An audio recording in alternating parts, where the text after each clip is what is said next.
Good morning, beautiful people around the world, and welcome to Obinwannem English News Update. My name is Obo Promise, the news presenter.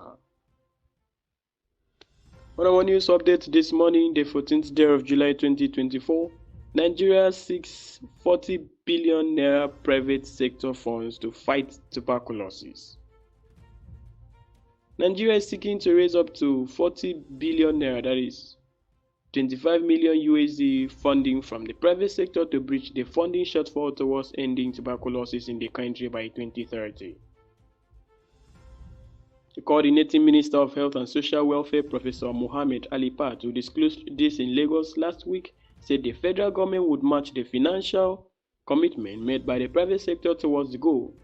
Pat, who spoke at the launch of the private sector strategy to end tuberculosis in Nigeria organized by the Stop Tuberculosis Nigeria Partnership, gave a call to action on the need for the private involvement in ending tuberculosis in Nigeria. Said the aim was to really energize and bring the public sector with the private sector to work together to end tuberculosis. What we've offered to the private sector and captains of industry, to the millionaires and billionaires that are Nigerians, is that if they step up to 25 million US dollars, that is 40 billion naira, we would work to match them between what the federal government and development partners will put in terms of domestic resources, and also mobilizing other philanthropic sources to invest. The federal government has struck this deal with the private sector towards ending tuberculosis by 2030.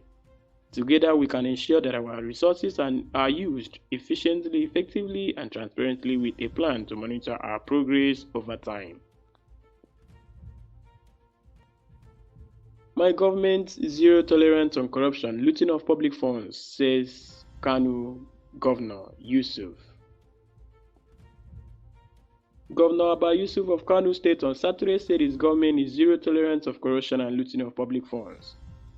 This was because he would not hesitate to dismiss any government official found wanting or involved in the looting of public funds and corrupt practices. Governor stated this during the disbursement of the second phase of 260 million naira, that is 50,000 naira each, to 5,200 women from across the 44 local government areas of the state as empowerment. Our government has zero tolerance for corruption and looting of public funds. We are trying to recover all public properties and funds. Whoever is found wanting will be dismissed from the government, he said. The governor said the empowerment is to take the women folk out of the poverty circle to become self-reliant and dependent. NBA gives IG 7 days to stop CMRIS certificate insurance. The Nigerian Bar Association section on public interest has issued a 7-day ultimatum to the Inspector General of Police, Kayode Ebetukun, to stop the directive requiring vehicle owners to register and obtain a central motor information system certificate for a fee of not less than 6,000 naira. NBA Spider questioned the legal basis for the Nigeria Police Force issuance of the CMRIS certificate, stating that no law had granted the police the authority to issue such licenses or certificates to vehicle owners following vehicle registration at the appropriate offices. It demanded an immediate halt to the issuance and enforcement of the CMRIS certificate, urging the Inspector General of Police to issue a directive stopping the practice nationwide. The association also called for the shutdown of the registration website and physical registration centers, with refunds to be made to those who had already paid. It made the call in a letter addressed to the Inspector General of Police and co-signed by NBA Spider Chairman John Aligbogbo Martins and Secretary Fumi Adegun. He stated, any such certificate being issued by the Nigerian Police Force without legal backing is outright illegal, null and void, and therefore of no consequence. It emphasized that the police duty to protect citizens and enforce the law does not extend to collecting money or issuing certificates to vehicle owners.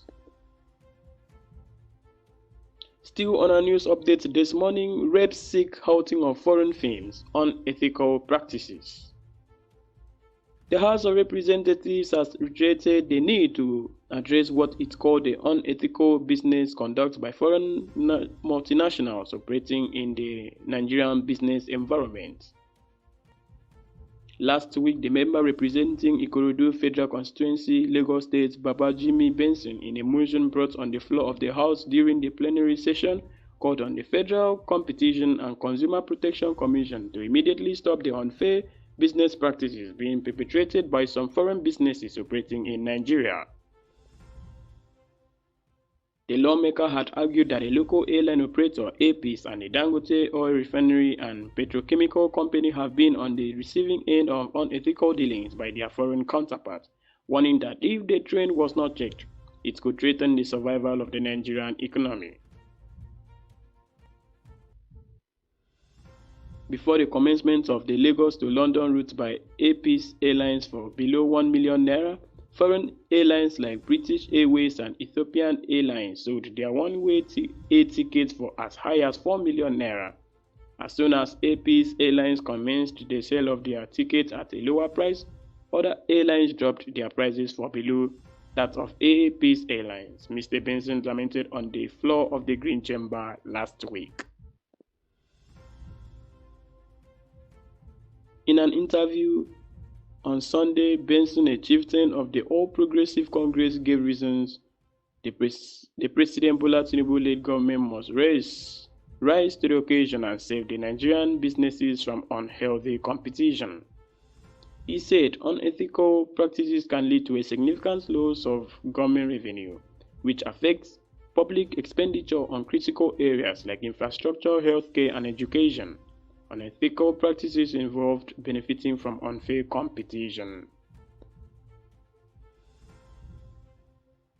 And lastly, on our news updates, Tinubu approves new heads for Code of Conduct Tribunal, National Pension Commission, NSITF. President Bola Tinubu has approved the appointment of new leaders to several key institutions, including the Code of Conduct Tribunal (CCT), the National Pension Commission (PENCOM), and the National Agricultural Land Development Authority. The presidential spokesperson, Ajuri Ngeleli, in a statement issued on Saturday, said that Dr. Manasara Kogo has been appointed as chairman of the Code of Conduct Tribunal. Dr. Kogo, renowned for his expertise in law, security, economic politics, and international diplomacy, is expected by the president to bring professionalism, integrity, and national loyalty to the tribunal's rule. Similarly, Mr. Colenius Oluwasegun Adebayo has been appointed as the new executive secretary / the chief executive officer of the National Agricultural Land Development Authority. Described as an engineer and a specialist in community social development, Mr. Adebayo is tasked with leveraging his skills and experience to support Nigeria's agricultural sector as outlined in the presidential statement. Furthermore, President Tinubu has approved the appointment of Mr. Jobson Ewalefo as the new Director General of the Infrastructure Concession Regulatory Commission, pending confirmation by the Nigerian Senate.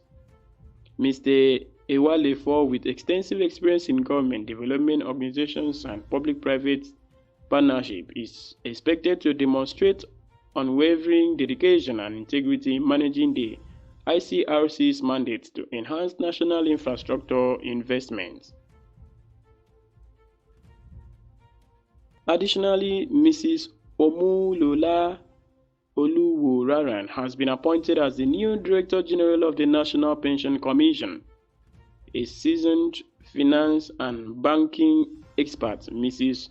Oluworaran's leadership is anticipated to drive efficiency and exceptional performance within Nigeria's pension industry, subject to confirmation by the Nigerian Senate. At the Nigeria Social Insurance Trust Fund, President Tinubu has approved Mr. Oluwasegun Falaye as the new Managing Director / Chief Executive Officer, and Mrs. Moji Soluwakainde Alimakoli as the Executive Director Operations.